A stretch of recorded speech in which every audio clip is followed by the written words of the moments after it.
Вие кога за последно ходихте на кино? Преди години. 2 поне. 2 или 3 години. Кога за последно да ви кажа, дори не мога да се сетя. Като бабите са далече, просто ти няма да ходиш, да. Ако сега ви подарим 2 билета за кино за следващия петък, ще можете ли да дойдете? Зависи за какъв филм. Ако е детски филм, да, но иначе не. За съжаление, най-вероятно не, тъй като детето е доста малко все още за кино. Ами, те без това е доста женски филм, така че би било супер да дойдете вие с ваша приятелка. Да, това вече е друго нещо. Може ли да отида? Може. Трябва да питаме свекърва ми дали може да гледа децата, ако е вечерна прожекция. Реално билета би бил за вас и ваша приятелка, за да може той да гледа децата. Да, той гледа децата. Здрасти, Рости.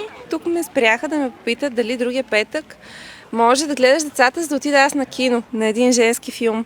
Да, стига да позволява графика. Аз проверих, ти си дневна в четвъртък, а в петък си свободен. Добре, кой те е спрял? Съгласен. Тук двама млади слънчеви хора. Добре, благодаря. Значи в петък съм на кино.